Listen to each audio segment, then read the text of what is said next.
ৰাজ্যত পুনৰ গ্ৰেপ্তাৰ সন্দেহজনক বাংলাদেশী কাছাৰত পুনৰ 5জনকৈ সন্দেহজনক বাংলাদেশী গ্ৰেপ্তাৰ কৰিছে আৰক্ষীয়ে বাংলাদেশৰ পৰা ভাৰতত অবৈধভাৱে প্ৰৱেশ কৰিবলৈ চেষ্টা চলাইছিল বাংলাদেশী নাগৰিক কেইজনে তাৰ পাছতে স্থানীয় ৰাজ্যৰ সহযোগত আৰক্ষীয়ে গ্ৰেপ্তাৰ কৰে বাংলাদেশী নাগৰিক কেইজনক এই সন্দৰ্ভত খবিস্তাৰে লৈ আহিছো সমুদ্ৰসকলৈ এই মুহূৰ্তত জনাইছে ডাঙৰ খবৰ ৰাজ্যত পুনৰ গ্ৰেপ্তাৰ সন্দেহজনক বাংলাদেশী কাছাৰত পুনৰ 5জন বাংলাদেশী গ্ৰেপ্তাৰ কৰিছে আৰক্ষীয়ে কাটিগড়া সমষ্টিৰ ভাৰত বাংলাদেশ সীমান্তৰ পৰা গ্ৰেপ্তাৰ কৰা হৈছে বাংলাদেশী কেইজনক বাংলাদেশৰ পৰা অবৈধভাৱে ভাৰতত প্ৰৱেশ কৰিবলৈ চেষ্টা চলাইছিল আৰু বাগেৰহাটৰ মোহাম্মদ সালেক সাইদুল ইছলাম আৰু মোহাম্মদ দুলাল লগতে আন 2জন বাংলাদেশীকো গ্ৰেপ্তাৰ কৰিছে কাটিগড়া আৰক্ষীয়ে আৰু ইয়াৰ উপৰি মানকাছৰ 4জনকৈ অবৈধ বাংলাদেশী নাগৰিকক আটক কৰিছে আৰু বিএছএফ আৰু মানকাছৰ আৰক্ষীৰ যৌথ অভিযানত আটক কৰা হৈছে বাংলাদেশী নাগৰিক কেইটাক ৰাজ্যত পুনৰ গ্ৰেপ্তাৰ কৰা হৈছে সন্দেহজনক বাংলাদেশী পুনৰ ভাৰতত অবৈধভাৱে প্ৰৱেশ কৰাৰ চেষ্টা চলাইছে বাংলাদেশী নাগৰিকে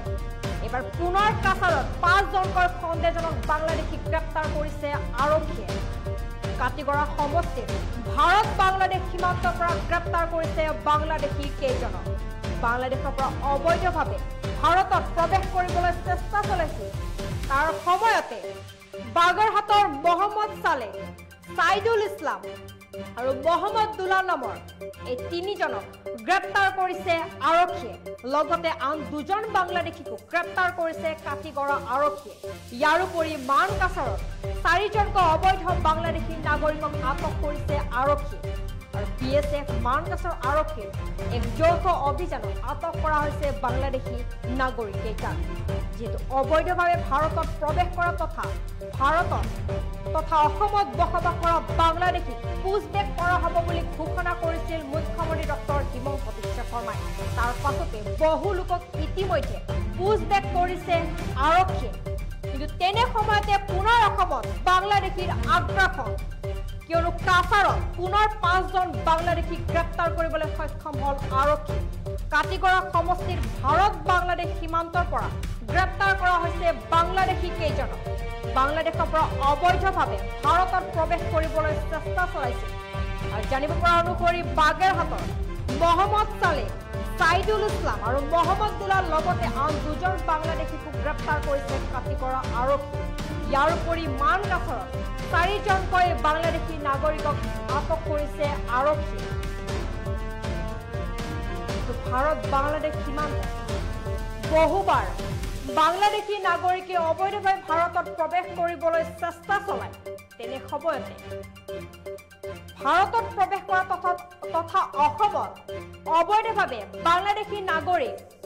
বসবাস কৰাৰ ক্ষেত্ৰত অসমৰ মুখ্যমন্ত্ৰীয়ে বাংলাদেশীক পুছবেক কৰাৰ কথা ঘোষণা কৰিছিল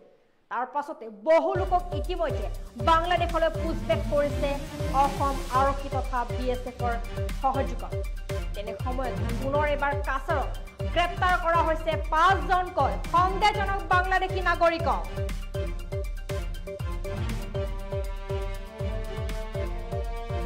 বাংলাদেশৰ পৰা অবৈধভাৱে ভাৰতত প্ৰৱেশ কৰিবলৈ চেষ্টা চলাইছিল বাগেৰহাটৰ মোহাম্মদ সালেক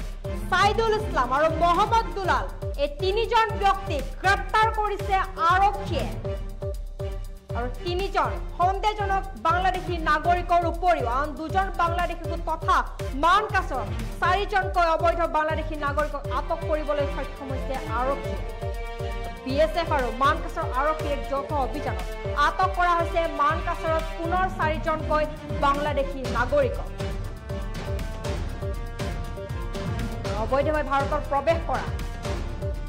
সন্দেহজনক বাংলাদেশী পুনৰবাৰ ভাৰত বাংলাদেশ সীমান্তৰ পৰা